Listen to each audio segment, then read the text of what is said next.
Broads Media.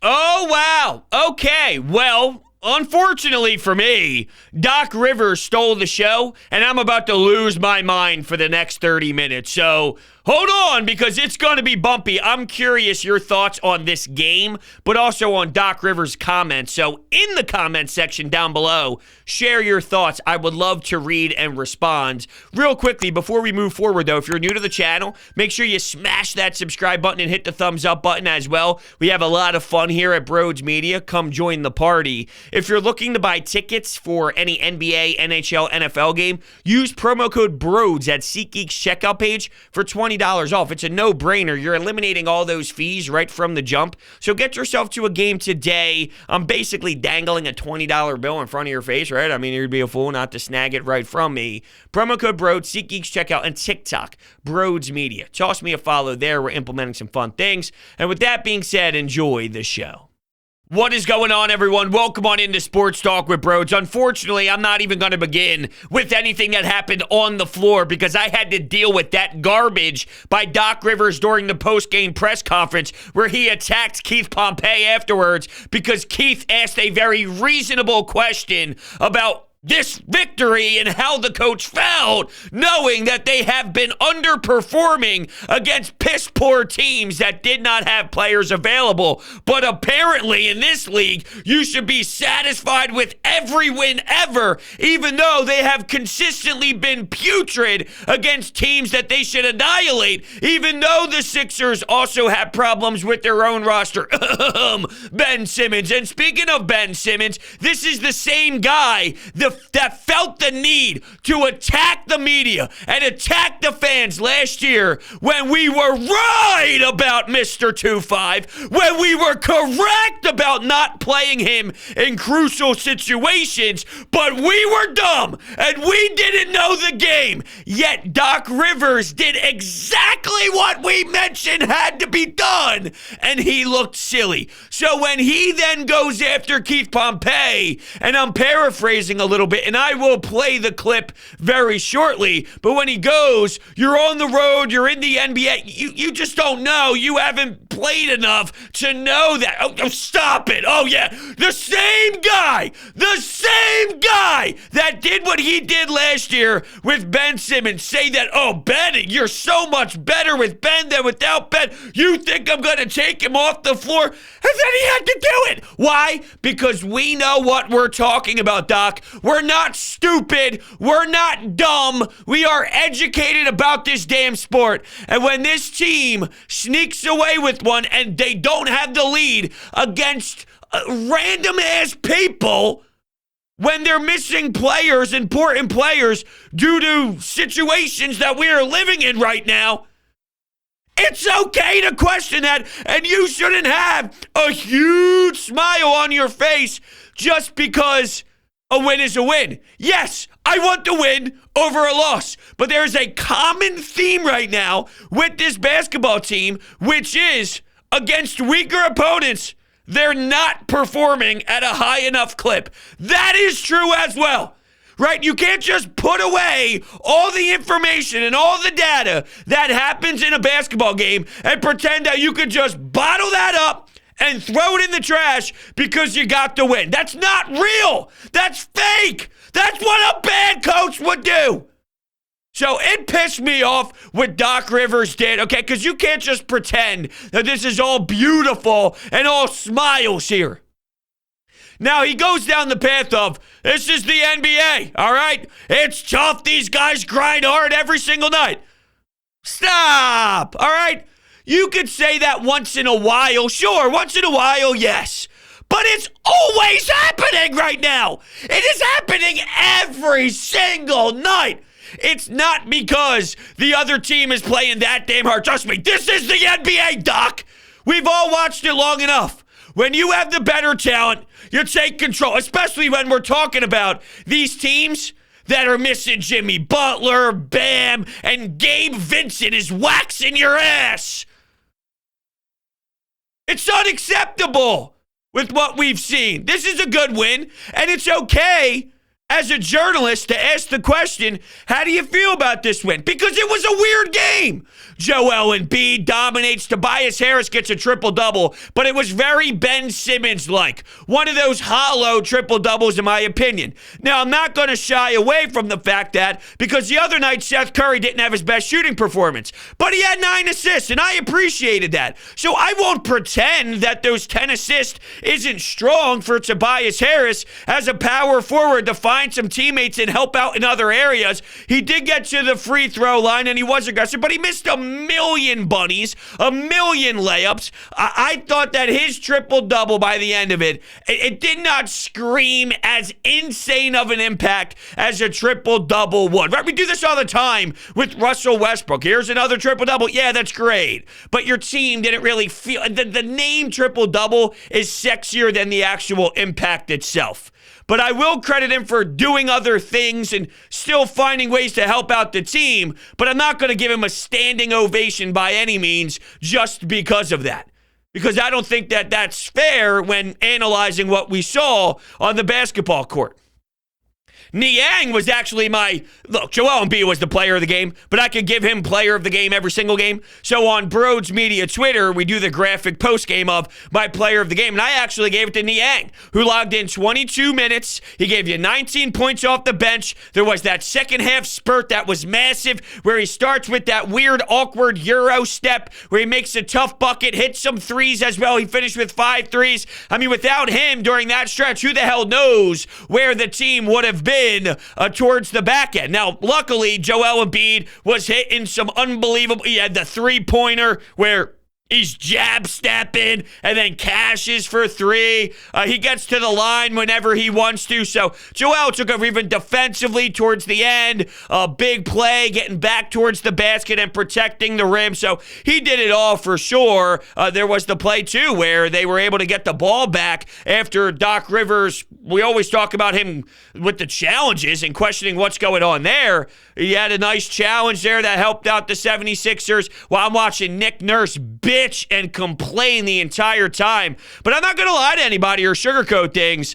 I probably would feel a lot differently about where we are if it wasn't for Doc Rivers. Where we are right now, right after the game, here I am speaking about it. I'd probably have a different tone if it wasn't for Doc Rivers pissing me the hell off. Because who the hell does he think he is? As if he hasn't been problematic this year. As if he's some dude that can put his chest out and be Mr. Tough Guy, when now we're questioning what the hell is he doing here? Like, really? Are you having that strong of an impact on this team? Not really. And the last place you were at, you hear Paul George and Kawhi Leonard and the way that he was, treating some of the players over there and how much of a mess it got there and how sloppy it was there. Maybe, just maybe, you're a little bit overrated there, Doc Rivers. Please. I'm sure that there's some of that where it's bottled up frustration of constantly hearing the noise about him and him as the head coach and the lack of oomph that he has provided with this roster so far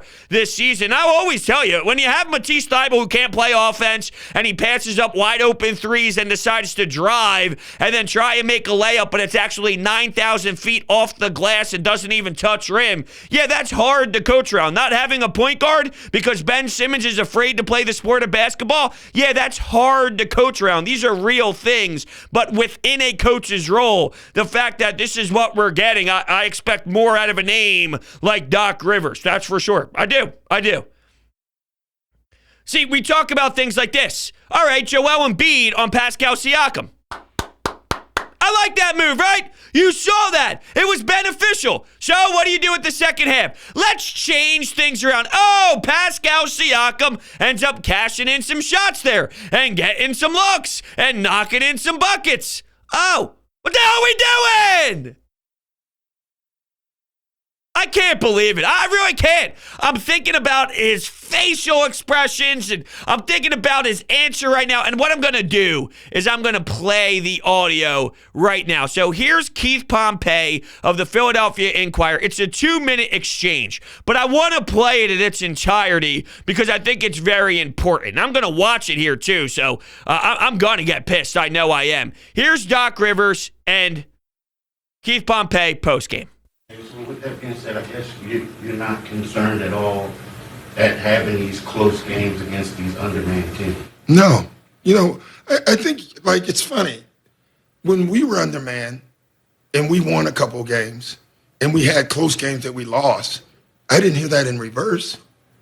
This is the NBA, Keith.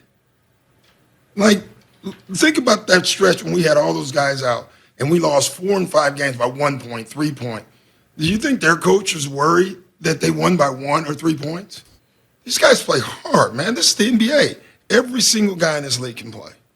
So I don't sit back and judge we didn't win by 10 tonight or 12 tonight. We won the game. And that locker room in there, they're happy. They're not sitting back thinking, man, we should have won by 20. No, you shouldn't have. You should have won by exactly what you won by. Can I ask a follow-up? It seems like you're getting kind of emotional. No, not at all. I'm just miffed by that question. That's a question that's always it tells me clearly you didn't play enough to you got to understand that. If you win a game, Keith, you're happy. Because my point is, I didn't hear you asking about when we were losing those close games. What do you think about? Are you happy about the loss because you were close with an undermanned team? No, it's not the same thing. My point is, Keith, it's a dumbass question to me. You know what you were saying? I don't care. We didn't win the game. Exactly. And so what I'm saying now is I don't care. We won the game. Well, but don't say I just think it's a silly question. I really do. We won a game and you're trying to take steam away from it? I think that's silly.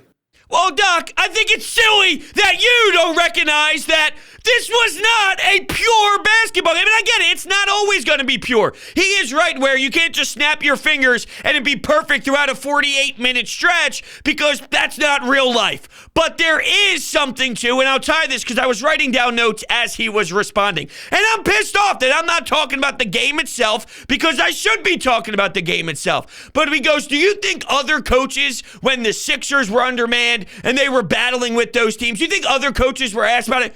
Well, if it was happening night in and night out, like it is with the Sixers, I would hope that the journalists in that town, those respected people would. Because, yes, that is their job to do. Yes, if it happens once, then no. But if it's always happening, and we are looking at teams that are insanely not available, then yes,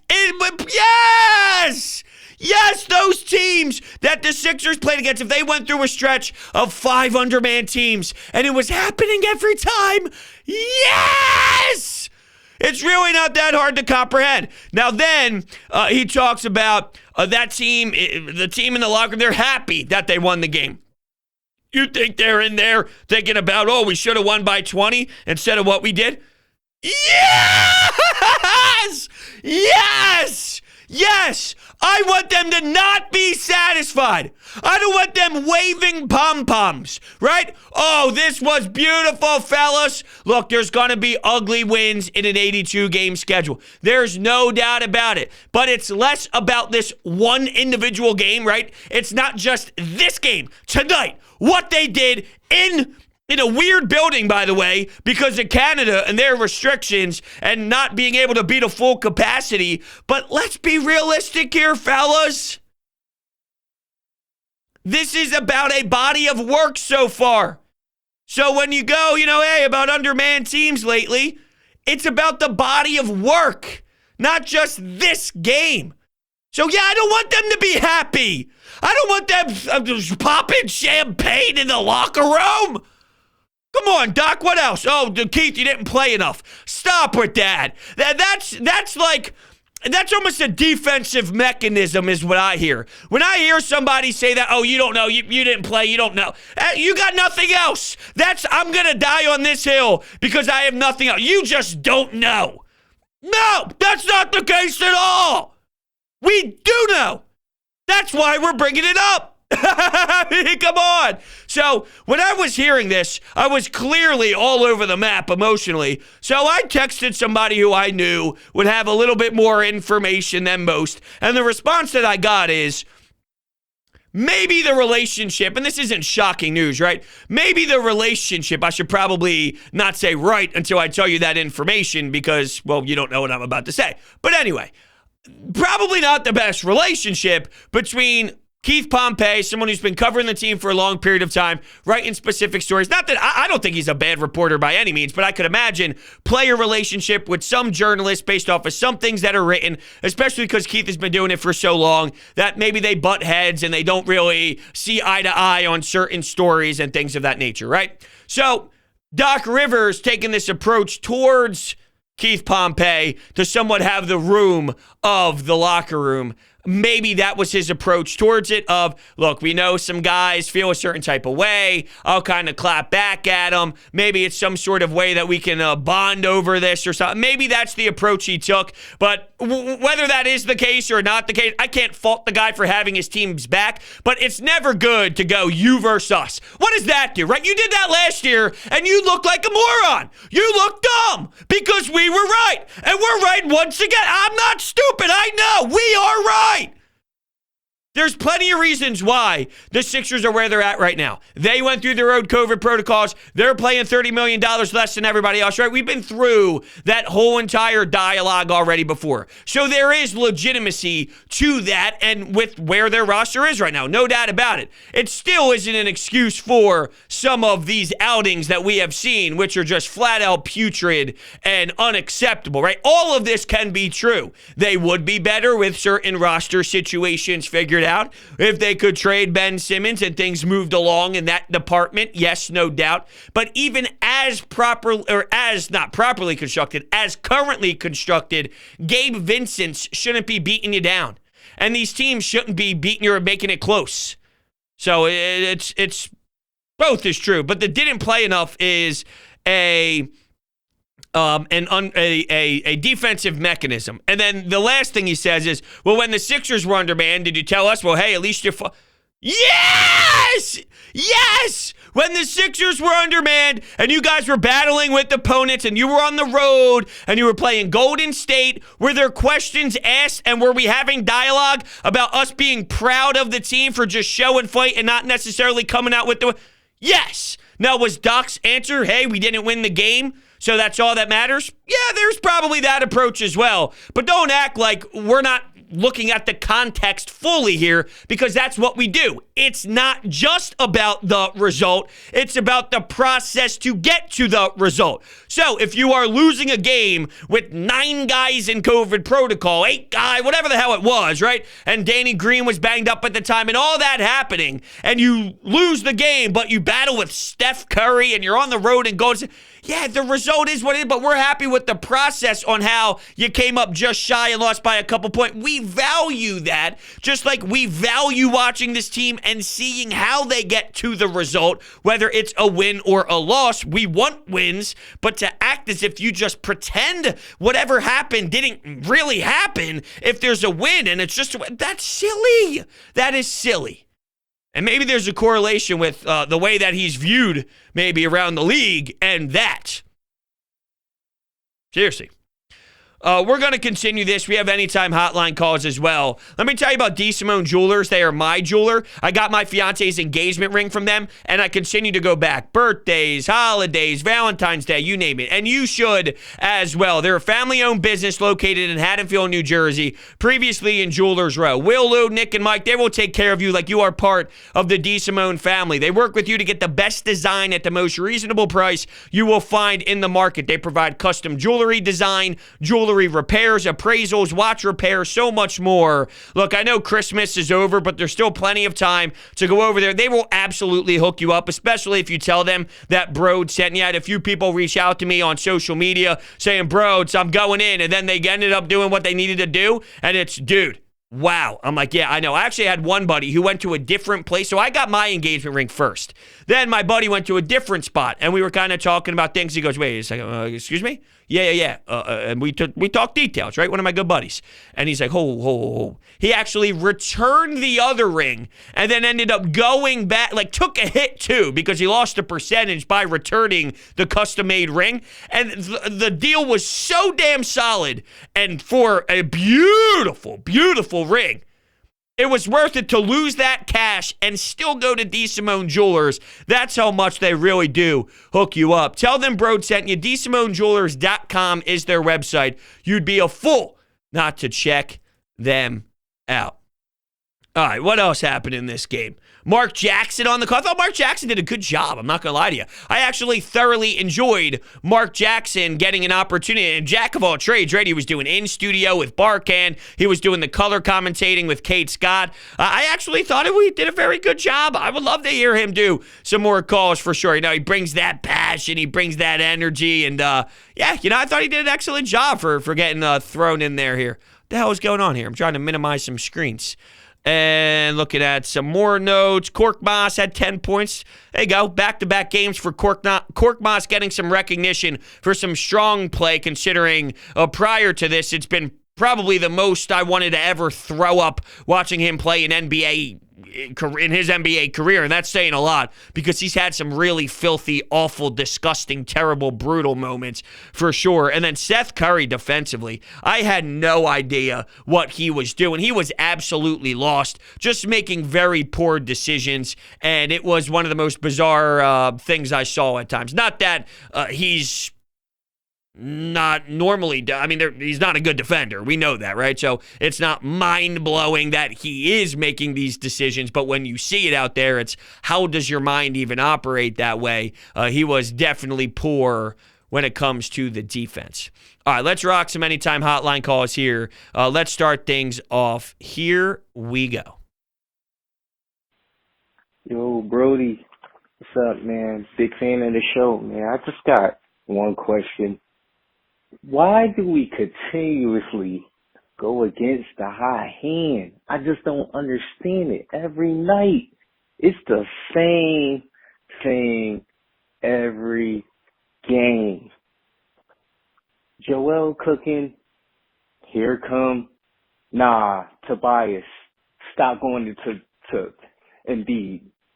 And then, if not that, somebody else from the bench is cooking. Doc Rivers said, he don't see the floor until 1 minute and 40 seconds left in the game. I just don't understand why do we go against the hot hand every night.